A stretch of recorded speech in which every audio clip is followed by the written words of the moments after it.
Hello friends, রাখি কিচেনে তোমাদের অনেক অনেক ওয়েলকাম, স্বাগতম, ভালোবাসা। প্রথমেই দেখিয়ে দিলাম আমার পিসেমশাইকে।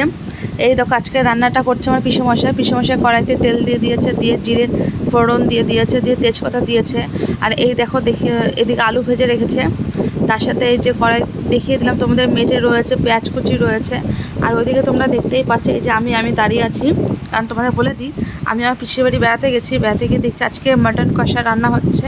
সেই রেসিপিটা রান্না করছে আমার পিসেমশাই। তাই ভাবলাম বন্ধুরা তোমাদের সাথে পুরো ভিডিওটা আজকে আমি শেয়ার করব। ওইদিকে পিসেমশাই রান্না করছে, এদিকে আমি দাঁড়িয়ে আছি, দাঁড়িয়ে ক্যামেরা করছি। ঠিক আছে বন্ধুরা, তোমরা কমেন্টে বলো কে কে মাটন কষা খেতে ভালোবাসো।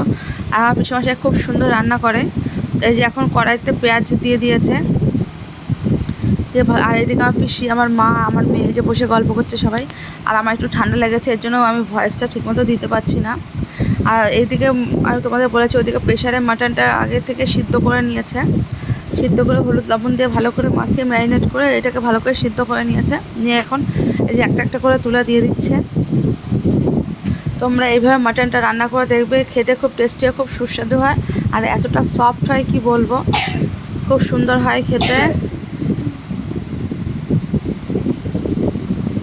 আর যেটা বলছিলাম, আমার প্রচণ্ড ঠান্ডা লেগেছে, এর জন্য গলার ভয়েসটা একটু অন্যরকম হয়ে গেছে। কারণ হচ্ছে এত গরম পড়েছে, গরমে ঠান্ডা জল, কোল্ড ড্রিঙ্কস, আইসক্রিম খুব খাওয়া হচ্ছে, এই জন্য গলাটা একটু বসে গেছে। ঠিক আছে বন্ধুরা, তোমরা কমেন্টে জানিও আমার রেসিপিটা কেমন লাগলো। কারণ এটা হচ্ছে পিসেমশাই রান্না করছে একটু অন্য স্টাইলে, তো এটা আমার দেখে ভালো লেগেছিলো, তাই ভাবলাম তোমাদের সাথে শেয়ার করি। এদিকে মশলা, পেঁয়াজ, রসুন, আদা পেস্ট করে নিয়েছে।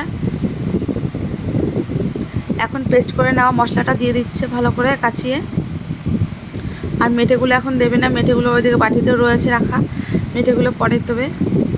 যে ভালো করে এখন মশলাটা কষিয়ে নেবে।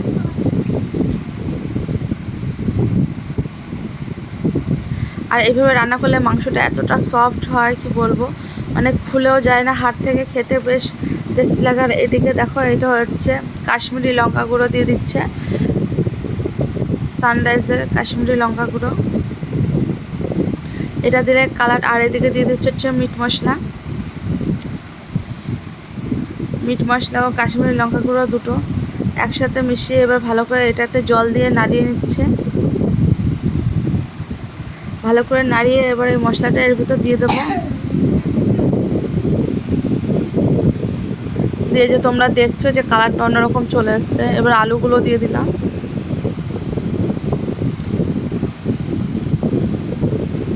আলুগুলো দিয়ে ভালো করে নাড়িয়ে নিতে হবে। আর ওইদিকে সিদ্ধ করা জলটা রয়েছে, এখন সিদ্ধ করা জলটা দিয়ে দিচ্ছি। দিয়ে সামান্য একটু লবণ লাগবে, কারণ বলতেই আছে মাটনে যদি লবণ ঝাল ঠিকঠাক না হয় খুব একটা টেস্টি লাগে না খেতে। এটা পুরো পারফেক্ট হলে মানে তার স্বাদটাই অন্যরকম হয়ে যায়। তো জলটা একটু কম হয়েছে বলে এই যে আর একটু গরম জল দিয়ে দিচ্ছে। তো তোমরা দেখো কালারটা কত সুন্দর এসছে, আলুগুলো খুব সুন্দর লাগছে, একটু লাল লাল করে ভেজে নিয়েছে। দিয়ে এবার হালকা চাপা ঢাকা দিয়ে দিতে হবে। ঢাকা দিয়ে এই যে এখন নামিয়ে নিয়েছে মাটন কষা। আর এদিকে আমাদের খেতেও দিয়ে দিয়েছে, আমরা বসে পড়েছি খেতে। ঠিক আছে বন্ধুরা, আবার দেখা হচ্ছে পরে ভিডিও হচ্ছে, টাটা।